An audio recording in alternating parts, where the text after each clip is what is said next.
স্কুলের management committee এবং আপনার ইসের কি বলার নাম কলেজের গভর্নিং বডি দুটোতে যে জিনিসটা করেছি বিগত দিনগুলোতে ছিল যে এমপি সেট করবে, আমরা এটা সরিয়ে দিয়েছি।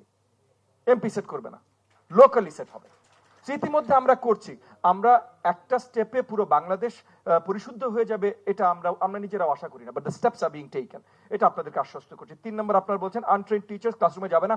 ইতিমধ্যে আমরা পদক্ষেপ নিয়েছি এবং আমরা এই পদক্ষেপ নেওয়ার জন্য 14,500 টিচার রাস্তায় আমার এগেইনস্টে মিছিল করেছে, কিন্তু আমরা বলেছি ট্রেনিং না দিয়ে আমরা ক্লাসরুমে ঢুকাবো না। এবং এখন তাদের ওই যে গত বছর পরীক্ষা দিয়ে এবছর নিয়োগ পেয়েছে 14,500 টিচার, তাদের ট্রেনিং প্রস্তুতি চলছে। তারা ট্রেনিং করে হয়তো within the next 4 to 6 months তারা শ্রেণী কক্ষে প্রবেশ করবেন। 14 তারিখে প্রথম আমরা বড় দাগে ইংলিশ মিডিয়াম স্কুলগুলোকে নিয়ে বসছি, বাট সব প্রাইভেট স্কুলগুলোকে নিয়ে আমরা বসা শুরু করব। তাদের সাথে আলোচনার মাধ্যমে আমরা ওই রেগুলেটরি ওভারসাইট কিভাবে তৈরি করা যায় সেগুলোর কাজই আছে। এটা নিয়েও আপনাদের দুশ্চিন্তা করার প্রয়োজন এই মুহূর্তে নেই। হয়তো 6 মাস পর আবার আমাকে প্রশ্ন করেন আমরা কতদূর মানে এগোতে সক্ষম হয়েছি, কিন্তু এই মুহূর্তে আমরা আগানোর কাজ করছি। আপনার সরকারকে বারবার টেনে জবাবদিহিতার আদলে নিয়ে আসবেন।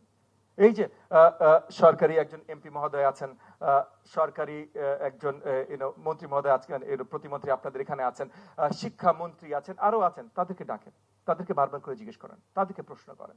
তাদেরকে প্রশ্ন করলে তাদের উত্তরের মাধ্যমেই জবাবদিহিতাটা আনতে সক্ষম, এবং আগামীতে যদি এডুকেশন কমিশন করা যায় খুব ভালো। মাদ্রাসা বোর্ডের চেয়ারম্যান নুরুল হক ভাই বলেছেন বৈষম্য প্রাইমারিতে, ওনার সাথেই কিছুদিন আগে আমি বসেছিলাম, কথা বলেছি যে আগামী দিনগুলোতে ইবতেদায়ী আমরা প্রাইমারি বোর্ডের আন্ডারে নিয়ে আসতেছি, আমরা প্রাইমারির আন্ডারে নিয়ে আসতেছি ইবতেদায়ী।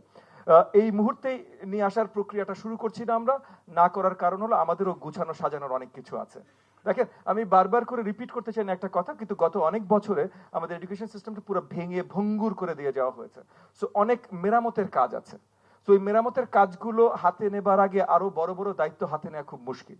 সো আমরা একটা একটা করে মেরামত করতে চেষ্টা করছি। তবে এতখানি আপনাদের অ্যাসিওর করছি, আগামী দিনগুলোতে আন্ডার 10 year old সব এডুকেশন আমরা আমাদের প্রাথমিক এবং গণশিক্ষা মন্ত্রণালয়ের অধীনে, মানে similar curriculum standard, similar standards অনেক কিছু অধীনে নিয়ে আসার কাজ করছি, এবং ইনশাআল্লাহ আগামীতে হবে। যেটা বললাম, প্রাইভেট স্কুলগুলোকে ইতিমধ্যে আমরা আলোচনা শুরু করে দিয়েছি।